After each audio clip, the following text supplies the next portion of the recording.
मधु कोड़ा की पत्नी चुनाव लड़ रही है और चंपई चचा के महेंद्र सिंह धोनी बाबूलाल सोरेन चुनाव लड़ रहे हैं। इसका क्या मतलब इसका?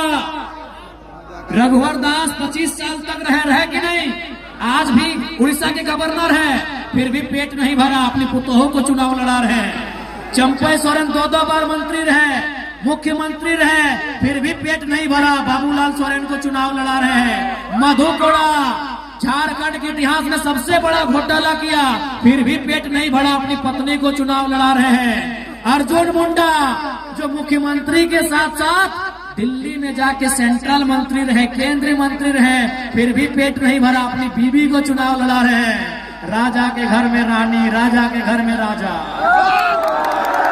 इसीलिए आज जरा महतो और प्रेम मार्डी का जितना जरूरी है, इसीलिए नहीं तो राजा के घर में रानी और जनता के घर में नौकरानी। राजा के घर में रानी और जनता के घर में नौकरानी। अगर इस व्यवस्था को तोड़ना है, इस परंपरा को तोड़ना है, तो इस बार कहीं आगे पीछे ऊपर नीचे नहीं, केवल और केवल कैंची छाप में मुहर लगाना है। नहीं, आप बताइए, क्या प्रेम मार्डी इनके बाप करोड़पति हैं? क्या इनके बाप का हवेली है? तो इसलिए ये जीत जनता की जीत होगी, और नहीं तो फिर वही रघुवर दास की बहू और अर्जुन मुंडा की बीवी चुनाव लड़ेगी। और हम और आप झाल मुढ़ी बेचेंगे, हम और आप पकौड़ी बेचेंगे, हम और आप पोथी माछ बेचेंगे। इसलिए उस व्यवस्था को रोकिए, वो व्यवस्था बहुत घातक है। एक ही परिवार से विधायक मंत्री बनने से रोकिए, वो व्यवस्था बहुत घातक है। अगर उस व्यवस्था को नहीं रोकेंगे तो गरीब का बेटा कभी आगे नहीं बढ़ पाएगा। आज पेपर लीक क्यों होता है, किसके लिए होता है, ये आपको भी मालूम है। आपके पढ़ने वाले बच्चों को पेपर लीक की सौगात मिलती है और मुख्यमंत्री की पत्नी को मिलता है।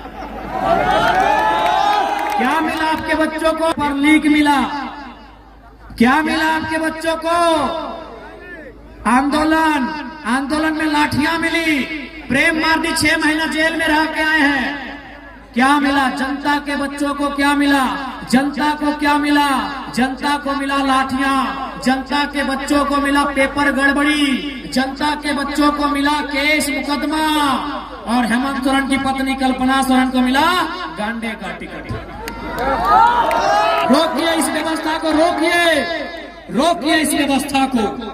अगर इस व्यवस्था को नहीं रोक पाते हैं तो फिर गरीब आदमी की आवाज कोई नहीं बनेगा, गांव किसान मजदूर की आवाज कोई नहीं बनेगा। रोकिए इस व्यवस्था को, रोकिए इस व्यवस्था को। इसलिए आपसे विनती है, इस बार झारखंड में एक ऐसी क्रांति आई है, अगर हम लोग राजनीति में आते हैं, स्थापित हो जाते हैं, तो विश्वास कीजिए जनता का सर कभी झुका हुआ नहीं मिलेगा। चाहे वो थाना रहे या ब्लॉक रहे, चाहे वो थाना रहे, ब्लॉक रहे या टाटा टिस्को का ऑफिस रहे, झारखंडी आंख उठा के उन ऑफिसों में जाएगा, झारखंडी नजर मिला के उन ऑफिसों में जाएगा। इस बात को गारंटी लेते हैं, क्योंकि याद रखिएगा, या तो टाइगर रहेगा या तो झारखंडियों में डर रहेगा, दोनों एक साथ नहीं रहेंगे। यदि हम रहें तो डर को खत्म कर देंगे। जो आज डर है, आज वीडियो के ऑफिस में जाइए तो डर सहमते, आज थाना प्रभारी से मिलिए तो डरते सहमते हुए, आज किसी ऑफिसर से मिलिए तो डरते सहमते आप मिलते हैं। इसलिए अगर जरा महत्व राजनीति में आता है तो उस डर को दामोदर नदी और स्वर्णरेखा की नदी में विसर्जन कर दिया। अगर हम जिंदा रहें तो झारखंडियों के चेहरे में डर नहीं रहेगा। हम ना रहे तो बात अलग है, हम ना रहे तो बात अलग है। और है तो आपके डर को खत्म करने आए हैं। हम उस डर को खत्म करने आए हैं जो आज आपने बरसों से एक दास्तां, दर्द और उत्पीड़न की जो दास्तां झेली है, उस दास्तां को खत्म करने आए हैं। आज यही गोल्हान, यही जमशेदपुर, यही सरायकेला, एक से बढ़कर एक कल कारखाने, एक से बढ़कर एक कंपनियां, लेकिन झारखंड के बच्चों को क्या मिला? झारखंड के नौजवानों को क्या मिला? झारखंड के रैयतों को क्या मिला? झारखंड के विस्थापितों को क्या मिला? उन्हें केवल और केवल गुलामी की जंजीरें मिली है। और जितनी रेवड़ी की पोस्टें, अरे सुनने में आया रघुवर चाचा 150 को तो अपना खाली गोतिया भैया में नौकरी टाटा में लगा दी। माननीय रघुवर दास, बताइए, अगर इस व्यवस्था को नहीं रोकेंगे तो कैसे होगा? रघुवर दास सिर्फ अपना आपूस कुटुंब में अपना बच्चा, अपना साली का बच्चा, अपना भौजाई का बच्चा, ऐसे बच्चा चच्चा करते करते 200 लोगों को टाटा में नौकरी दिलाए हमारे पूर्व मुख्यमंत्री। जमीन हमारी गई, खून हमारा बहा, कभी गोवा गोलीकांड में तो कभी सुनील महतो की शहादत के रूप में। गर्दनें हमारी काटी गई और नौकरियां किसी और को बांटी गई। यही झारखंड की सच्चाई है। इसलिए हम लोग यदि आते हैं तो मैनेजमेंट बाप बाप करेगा। हम लोग अगर सत्ता में आते हैं, अगर अधिकारी गलत रहेगा तो कोई बख्शा नहीं जाएगा। इसलिए ये केवल चुनाव नहीं है, ये महज एक पॉलिटिक्स नहीं है, ये एक क्रांति है। और इस क्रांति का आप सभी को साक्षी बनना है। आज क्या नहीं हुआ? आज इसी कोल्हान की बात करें तो जो कंपनियां यहां स्थापित है, आज वो कई करोड़, कई हजार करोड़ की संपत्ति बना ली, लेकिन जिन लोगों ने जमीन दिया है, जिन लोगों ने अपने पूर्वजों की जमीन दिया है, आज वो प्रत्येक दिन 500 रुपए की रोजी नहीं पा रहे हैं। ये सच्चाई है। इसलिए हम लोग अगर आते हैं सत्ता में तो सबसे पहले जो विस्थापन का मामला है, जमीन संबंधित मामला है, उन्हें दुरुस्त किया जाएगा। हमने अगर जमीन दिया है तो नौकरी 3rd और 4th ग्रेड की हमारी पीढ़ी दर पीढ़ी देनी होगी। हम लोग इस बात को सुनिश्चित करेंगे। टाटा रहे चाहे टिस्को रहे, उन्हें सीधा जवाब तलब करेंगे। इस बात को हम लोग पूरे तर्क के साथ प्रस्तुत करेंगे कि हमारे पूर्वजों ने आपको जमीन कंपनी फैक्ट्री के लिए दिया है, लैला मजनू का पार्क बनाने के लिए नहीं दिया है। हमारे बाप दादा क्या सोच के जमीन दिया है? ये बोल के जमीन दिया है कि वहां फैक्ट्री लगेगा, जब वहां फैक्ट्री लगेगा वहां काम होगा और हमको वहां नौकरी मिलेगी। हमने आपको यहाँ पार्क बनाने के लिए और स्टेडियम बनाने के लिए जमीन नहीं दिया है। अगर आप काम नहीं कर पाते हैं, हम लोग जमीन वापसी की भी मुहिम चलाएंगे। इसलिए याद रखिएगा, इस बार का चुनाव महज चुनाव नहीं है। इस बार का चुनाव एक क्रांति है। इस बार का चुनाव स्थानीय नीति के लिए, इस बार का चुनाव बेहतर शिक्षा स्वास्थ्य की सुविधा के लिए, इस बार का चुनाव झारखंडियों के हाथों में रोजगार के लिए होगा। इस बात को ध्यान रखना है। नहीं, बताइए, आज इन 24 सालों में जिस झारखंड के पत्तों का दाम मिलता है, कोयला तो छोड़िए दीदी लोग, हम कोयला नगरी से आते हैं, धनबाद से। कोयला तो छोड़िए, आपके यहाँ लोहा, हमारे यहाँ कोयला और लोहा तो छोड़िए, हमारे झारखंड में पत्तों का दाम मिलता है ना। ये नीम पत्ते का नहीं बात कर रहे हैं, केंदू पत्ता, चुकरू पत्ते का बात कर रहे हैं। केंदू पत्ते से बीड़ी बनता है, चुकरू पत्ते से घोंग बनता है। झारखंड में पत्तों का पैसा है, और वहां अगर झारखंडियों की दशा ऐसी है तो सवाल सत्ता से होता है। सवाल सत्ता से होता है। आज 24 वर्षों ने इस राज्य को इतना गरीब किया गया, इस राज्य को इतना लूटा गया कि हमारी माएं बहनें 1000 रुपए के लिए लाइन में लग गई। मैया सम्मान योजना के नाम पे 1000 रुपए लाइन लग गई। ये सम्मान नहीं है माताओं, हमारी बहनों, ये सम्मान नहीं है, ये भीख है। जिस दिन कल्पना सोरेन लाइन में लग के 1000 रुपए लेगी, हम मानेंगे सम्मान है। ये भीख है मेरी माताओं, ये सम्मान नहीं है, ये भीख है। 1000 रुपए निर्मल दास ने, बिरसा भगवान ने 1000 रुपए पाने के लिए शहादत दिया था। हमारे पूर्वजों ने 80 साल 90 साल संघर्ष किया 1000 रुपए अकाउंट में लेने के लिए। जल जमीन जंगल पर अपना अधिकार के लिए राज्य अलग हुआ। क्या गलत बोल रहे हैं? आज आप 1000 रुपए के लिए लाइन में लगे हैं। अगर यही व्यवस्था रही तो आपके आने वाली पीढ़ी 500 के लिए लगेगी कि नहीं? अभी फॉर एग्जाम्पल कोटा में इधर चावल मिलता है, राशन कार्ड है ना।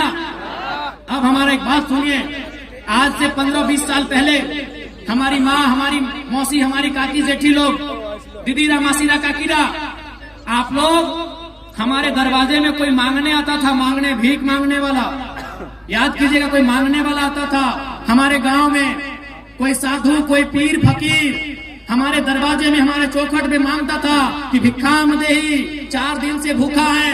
याद कीजिए, आप सूप में, आप क्या बोलते हैं सूप को? कुला बोलते हैं। हाँ, कुला में धान चावल उसको महीना दिन में 10 किलो देते थे। यानी हम वो लोग हैं जो 5 किलो अनाज, 10 किलो अनाज दान में देते थे। आज कोटा का लाइन में लग गए हैं, सोचने की बात है। दीदीरा, क्या हम गलत बोल रहे हैं? आप याद कीजिए, आप नहीं तो आपकी माँ वही कुला में सूप, हम लोग बोलते हैं, आप कुला बोलते हैं, जो बांस का बना होता है। हाँ, अभी सूप आप लोग कुला बोलते हैं। 5 किलो से 10 किलो धान या चावल हम लोग मांगने वाले को देते थे महीना दिन में। यदि घर में चावल नहीं होता था, क्योंकि शुभ दिन को होता है कि आज चावल नहीं देंगे, तो हम लोग बारी चले जाते थे। हमने देखा अपनी माँ को, दादी को, वो बारी जाती थी, बारी से बैगन बिलाती, सब्जी लेके आती थी, सब्जी देती थी। अगर बारी में सब्जी भी नहीं होता था तो कोठा चढ़ जाती थी। कोठा समझ रहे ना? अब तो बिल्डिंग पक्का मकान हो गया, कोठा। हाँ, घर के ऊपर एक छोटा घर होता था, कोठा बोलते हैं। आप क्या बोलते हैं? कोठा। तो अगर बारी में सब्जी नहीं होता था तो कोठा चढ़ जाती थी, और कोठा में हम लोग का 12 महीना क्या मिलता था? आलू प्याज लहसुन, आलू प्याज लहसुन उसको लाके देती थी। लेकिन हमारे दरवाजे से किसी को खाली हाथ लौटने नहीं दिया जाता था। आज हम कहाँ आ गए? जो लोग अपने दरवाजे से किसी को खाली हाथ लौटने नहीं देते थे, आज वे लोग हाथ फैला के मांग रहे हैं। यही 24 सालों का इतिहास है। यही 24 सालों का इतिहास है। यही 24 सालों की सरकार है कि जो लोग भर भर के दान देते थे, खेत खलिहान के अनाज लोगों को, गरीबों को दान देते थे, आज वे लोग हाथ फैला के कभी 1000 रुपए, कभी कोटा में 5 किलो अनाज के लिए लाइन में खड़ा हो गए हैं। ये 24 सालों का इतिहास है। क्यों ऐसा हुआ? इन्होंने नौकरियों को बेचा, इन्होंने खेतों को बेचा, इन्होंने जमीनों को बेचा। आज इसीलिए केवल हम लोग राजनीति नहीं, एक क्रांति करने आए हैं। हम लोग आने वाले 50 साल के भविष्य को सजाने संवारने के लिए आए हैं।